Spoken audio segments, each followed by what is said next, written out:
chameau. Le chameau est le seul animal qui peut vivre dans le désert. Le chameau n'est pas n'importe qui.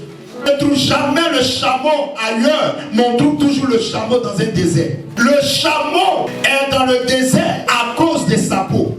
Vous savez, dans le désert, il y a deux climats. Il y a la chaleur, il y a le froid. Dans la journée, il fait chaud. La nuit, il fait froid. Mais le chameau arrive à vivre dans le désert. Pourquoi? Parce que dans la journée, la peau du chameau emmagasine la chaleur. Et la nuit, le chameau fait sortir la chaleur que sa peau a emmagasinée pour que celui qui monte sur lui commence à se faire réchauffer par la chaleur du chameau. Et je m'aimerais te dire que Dieu a démontré à partir des enfants d'Israël. Dans la journée, il y avait une nuée qui suivait le peuple d'Israël. La nuit, c'était une colombe de feu. Donc dans la journée, le peuple d'Israël n'a pas chaud. La nuit, le peuple d'Israël n'a pas froid. Parce que la chaleur, Dieu permet que la chaleur s'active pendant que le peuple d'Israël est en train de dormir. Dieu envoie une colonne de feu pour activer cette chaleur pour que le peuple d'Israël résiste dans le désert. Je suis en train de te dire parce que Dieu va te faire sortir du désert ce matin. Tu as compris par révélation que Dieu n'enlève jamais les problèmes. Mais Dieu introduit toujours la solution. C'est parce qu'il y a problème qu'il y a solution. Dieu permet qu'il y a une situation difficile pour que la chaleur que Dieu a installée, pour que la fraîcheur s'installe dans ta vie. Le soleil était là. Dieu n'a pas levé le soleil. Dieu n'a pas ôté le soleil sur le chemin du peuple d'Israël. Mais Dieu a introduit la solution. Je suis en train de dire à quelqu'un, tu es dans une situation de désert. Même s'il fait chaud sur les autres, mais toi, Dieu te couvrira de son ombre. La puissance de Dieu sera manifeste dans ta vie. Même s'il fait nu, mais le froid ne peut pas te détruire. Jean-Baptiste était dans le désert. Mais la Bible déclare que le vêtement de Jean-Baptiste était un vêtement fait par la peau des chameaux. Voilà pourquoi les prophètes comme Élie le Tishbite et Jean-Baptiste, ces hommes de Dieu avaient la peau du chameau. Ils portaient la peau du chameau. Ils portaient la peau du chameau. Pourquoi? C'est à cause du désert qu'ils portaient la peau du chameau. Parce que la peau du chameau, qu'est-ce que la peau du chameau fait? Bien-aimés frères, bien-aimés sœurs, la peau du chameau emmagasine d'abord la chaleur et le froid. Donc dans le désert, pendant qu'il fait chaud dans la journée, le Jean-Baptiste, il y a la peau du chameau qui emmagasine la chaleur et le froid. Dans la journée, Jean-Baptiste n'a pas chaud, mais Jean-Baptiste a froid. Et la nuit où la fraîcheur doit tuer Jean-Baptiste, la fraîcheur ne tue pas Jean-Baptiste, mais la fraîcheur active la chaleur que la peau, lui, du chameau emmagasiné produit cette chaleur dans la vie de Jean-Baptiste. C'est pourquoi Jean-Baptiste a vécu dans le désert et lui aussi a vécu dans le désert. Un homme qui a la nature du chameau ne meurt jamais dans le désert. La sixième chose que je veux parler ce matin, c'est le visage du chameau. Le chameau est très vilain. Qui c'est ça? Prophète, donc tu veux qu'on devienne vilain comme chameau? L'esprit que je veux ressortir ce matin, je ne veux pas que tu sois vilain. Le chameau n'attire pas le regard. La Bible dit dans Ésaïe 53, comme un rejeton, il n'a ni beauté pour attirer le regard des gens. Son aspect n'avait rien pour plaire à quelqu'un. Mais c'est ce Jésus-là qui a été choisi pour libérer le monde. Je dis à quelqu'un, aujourd'hui les gens t'ont jugé sur la base de l'apparence. Ton apparence n'est pas beau, ton apparence n'est pas jolie. Tu n'es pas sorti d'une grande famille, tu n'es pas sorti d'une famille aisée. Mais ce que je vais te dire, tu as quelque chose en toi que des autres ne peuvent pas avoir. Mais laisse-moi te dire une chose. C'est à cause de toi, Dieu veut élever des gens. Écoute-moi très bien. Quand on te regarde à l'extérieur, tu ne ressens rien. Quand on te regarde par le visage, tu ne peux rien apporter. On dit, c'est elle peut nous donner quoi?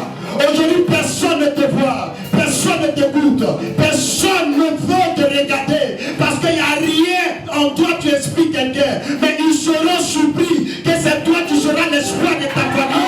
Ils seront surpris que c'est toi qui vas relever cette famille. Ils seront surpris que c'est toi qui vas embaucher des personnes. Ils seront surpris tu vas payer le salaire des gens. Je supplie que c'est toi qui vas construire dans la famille. Jésus-Christ n'avait rien pour attirer les regards. David était au champ. David était un broussard. David était un flaquet. Il parlait sur les bœufs. Il parlait sur les moutons. Personne ne calculait David. Écoute-moi très bien. La Bible dit, même le prophète de Dieu Samuel, le prophète Samuel, le moins des moins, la Bible dit que lui-même il s'est trompé. Il dit, lui là, c'est pas lui, mais voici celui-là qui doit représenter cette famille. C'est celui-là que je dois consacrer. Dieu a dit, ne regarde pas son apparence. Les gens t'ont jugé sur l'apparence. Les gens t'ont jugé sur la part de ton apparence. Les gens t'ont regardé pour dire, parce que tu ne ris pas, ton visage est serré. Oh, pourtant tu es le plus gentil de la famille. Celui qui rit est le plus mauvais de la famille. Les gens t'ont jugé sur la part de l'apparence. Parce que quand tu sors, tu salues et tu ne parles pas avec les gens. On dit parce que tu ne parles pas avec les gens, tu es méchant. Mais au fond, tu es gentil. Au fond, il y a quelque chose de Dieu en toi. La Bible déclare que les regards de Dieu se sont fixés sur David. Et les gens disent non, c'est pas normal. C'est un Béla. Un Béla ne peut pas devenir roi. Et Samuel dit, celui que vous appelez Béla, c'est celui-là que Dieu a pris. Celui que vous appelez Béla, c'est celui-là que Dieu a suscité. Celui que vous appelez Béla, c'est celui-là que Dieu a pris. Toi, quand on va mépriser, c'est toi que Dieu veut lever. Ton histoire changera. À cause de la nature du chameau, ta destinée changera. Ils t'ont regardé, ils t'ont dit, qu'est-ce que tu peux apporter dans la famille?